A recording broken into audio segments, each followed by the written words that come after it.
प्रिय विद्यार्थियों, सुप्रभात। संस्कृत की कक्षा में आपका स्वागत है। आज हम कक्षा 8th के 6th लेसन प्रेमलस्य प्रेमलाश्च कथा के अभ्यास प्रश्नों का अध्ययन करेंगे। इस अध्याय में आपने पढ़ा कि एक महिला घरेलू कामों को पूरा करने की अपनी पारंपरिक भूमिका को वाक चातुर्य से बदलने की कोशिश करती है। वह अपने पति से ही उसके समस्त कार्य करवा लेती है एवं अंत में यही शिक्षा देती है कि स्वयं के कार्यों में कभी भी आलस्य नहीं करना चाहिए, उसका त्याग कर देने वाला ही सुखी रहता है। प्रथम प्रश्न है, एक पदेन उत्तरत। प्रेमलः जो नायक है, कथम कैसे श्रान्तः आसीत थका हुआ था या कैसे वह थक गया था। तो कथम कैसे का आपने आंसर दिया है काष्ठ छेदनेन लकड़ी काटने से। काष्ठ छेदनेन लकड़ी काटने से प्रेमलः जो है वह श्रान्तः आसीत, उससे वह थक गया था। प्रेमलः प्रेमला कदा कब गृहम घर आगच्छत आया। ये कदा समय के लिए होता है और आपको कदा का आंसर देना है सायंकाले, शाम के समय वह गृहम आगच्छत घर आया। प्रेमलः प्रेमले ने कानी प्राज्वालयत। प्रेमले ने कानी प्राज्वालयत, कानी किसको जलाया। तो कानी का आंसर दिया आपने काष्ठानी, लकड़ियों को जलाया। चुल्लिम चूल्हे को, प्रज्वालयितुम जला करके, प्रेमलः प्रेमले ने किम कृत्वान क्या किया, फुत्कारम अर्थात फूंक मारी। चुल्लिम प्राज्वालयितुम अर्थात चूल्हा जलाने के लिए प्रेमले ने किम कृत्वान क्या किया।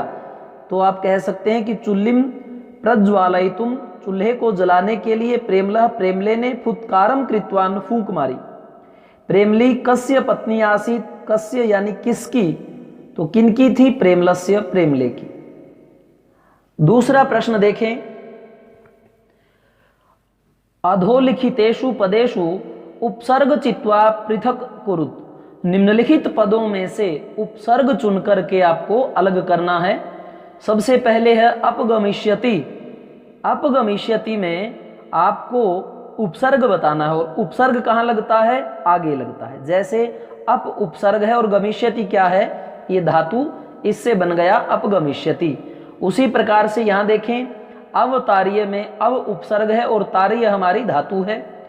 प्रज्वाल्य में प्र उपसर्ग है और ये जो ज्वाल्य है वह क्या है, हमारी धातु है। प्रहार प्र उपसर्ग और हार। आगे देखें, प्राजयः परा उपसर्ग और जयः। उपहार उप उपसर्ग और हार है। तो इस प्रकार से उपसर्ग आगे लगता है और प्रत्यय पीछे लगता है। उपसर्गों से भी नए शब्द बनते हैं, प्रत्यय से भी नए शब्द बनते हैं, समास से भी नए शब्द बनते हैं, संधि से भी नए शब्द बनते हैं। तो इस प्रकार से हमें व्याकरण शास्त्र में नए नए शब्द जो हम बनाते हैं उनकी उत्पत्ति होती है, वह इसी प्रकार से संधि, समास, उपसर्ग, प्रत्यय, इस प्रकार से यह प्रक्रिया चलती है। आगे देखें क्वेश्चन। इस प्रश्न में आपको धातु में से प्रत्यय को पृथक करना है। यह हमारा पद है गत्वा और इसमें गम धातु है और कत्वा प्रत्यय है। कत्वा प्रत्यय का शेष जो है त्वा बच जाता है। यह जो हमारा क है वह लुप्त हो जाता है और इसका त्वा शेष बचता है। तो इस प्रकार से गम प्लस कत्वा गत्वा। उसी प्रकार से कृत्वा, इसमें धातु कौन सी होगी और प्रत्यय कौन सा, भृत्वा स्नात्वा। तो इस प्रकार से हमें इनकी धातु और प्रत्यय को बताना है। यह मैं उत्तर सहित आपके सामने रख रहा हूं ताकि आप पोज करके इसे लिख सकें और यहां समझ सकें। कृत्वा जो हमारा पद है उसमें क्री धातु है और कत्वा प्रत्यय। अब मैंने आपको बताया कि इसमें कत्वा का क जो है वह लुप्त हो जाता है और त्वा शेष बचता है। क्या शेष बचता है, त्वा। ध्यान रखें, कत्वा का त्वा शेष बचता है।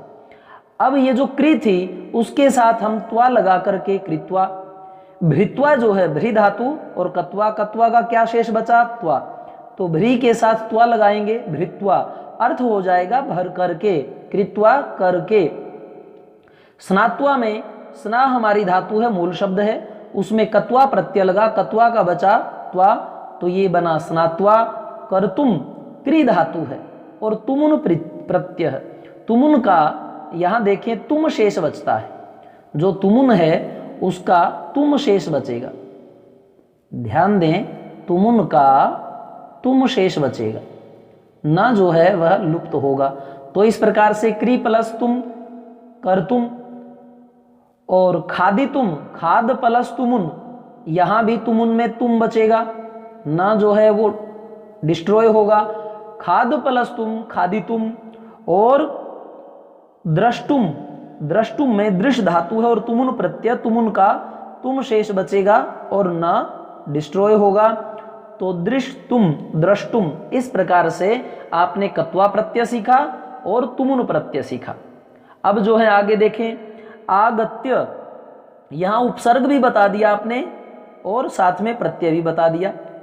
आ हमारा उपसर्ग था, गम धातु में ल्यप प्रत्यय से आगत्य बना, ल्यप का ये ल जो आधा है वह भी समाप्त होगा और प जो है वह भी समाप्त होगा, ल्यप का शेष बचेगा य। ये आप ध्यान रखें कि ल्यप का य शेष बचता है, तुम उनका तुम, कत्वा का त्वा, तो ये बच गया और आ ये आ गम और ये य, आगम्य की जगह आगत्य बना है।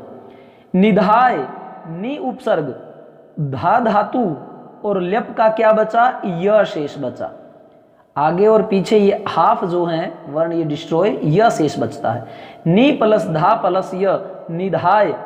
आदाय आ उपसर्ग, दा धातु ल्यप प्रत्यय और ल्यप का ये ल भी कटेगा और प भी बचेगा आपका सिर्फ य, तो आ दा य, आदाय। संस्पृश्य, सम प्लस स्पृश प्लस ल्यप, ल्यप का ल भी और प भी सिर्फ य बचेगा, तो क्या बना, संस्पृश्य। तो इस प्रकार से आपने कत्वा प्रत्यय सीखा, आपने तुमुन प्रत्यय सीखा, आपने ल्यप प्रत्यय सीखा। कत्वा का त्वा शेष, तुमुन का तुम शेष, ल्यप का य शेष। लास्ट वाले जो है उपसर्ग और प्रत्यय दोनों से ही निर्मित शब्द है, और पहले मैंने आपको कराया उपसर्ग से, फिर प्रत्यय से, फिर दोनों से ही निर्मित शब्द। तो इस प्रकार से आप अभ्यास प्रश्नों का अध्ययन करके संस्कृत ग्रामर की जो है उसको आप आत्मसात कर सकते हैं, उसमें आप निपुण बन सकते हैं, पारंगत हो सकते हैं, परंतु आपको रुचि पूर्वक जो है शब्दों का अध्ययन करना ही पड़ेगा। और अंतिम प्रश्न में आपका शब्द भंडार विकसित करते हैं समानार्थक पदानी। इस मंजूषा में से आपको इन शब्दों के समानार्थक शब्द ढूंढने हैं, इनका और इनका जो अर्थ है वह एक हो, सिनोनियम्स हो। कर्णेन का क्या आएगा, हस्तेन, क्योंकि कर हाथ होता है और ऐसी ही विभक्ति इसमें लगी है। तो इस प्रकार से मैं आपको एक जगह समस्त आंसर जो है वो दिखा देता हूं ताकि आप उसे अच्छी प्रकार से नोट कर पाएं और यहां समझें। करेणेन जो है ये करेण यानी हाथ, हस्तेन, कुसुमम, कुसुम और पुष्प दोनों समानार्थी हैं। यच्छसि कहें या ददासी कहें, स्थापयित्वा कहें या संस्थाप्य कहें, वदति कहें या कथयति कहें, एक ही अर्थ है। सांप्रतम या अधुना, शरीरम या तनुः, पार्श्वे या निकटे। तो प्रिय विद्यार्थियों, इन्हें आप अच्छी प्रकार से याद करें। कर्णेन या करेण, हस्तेन, कुसुमम, पुष्पम, यच्छसि ददासी, स्थापयित्वा संस्थाप्य, वदति कथयति, सांप्रतम अधुना, शरीरम तनुः, पार्श्वे निकटे। तो आज जो हमारे ये 6 लेसन के अभ्यास प्रश्न थे वह पूर्ण हुए। मेरे समस्त वीडियो एक जगह पाने के लिए गुरुजी आरपी शोराण के चैनल में जाएं। पिक पर जब आप क्लिक करेंगे तो पूरा चैनल ओपन होगा। ऊपर आप प्लेलिस्ट का आइकन देखें, वहां उसमें जाकर के अपनी कक्षा को चुन के सभी वीडियो आपको एक जगह व्यवस्थित तरीके से मिलेंगे। उन्हें पढ़ें और अपना जो है अध्ययन वह पूर्ण करें। धन्यवाद।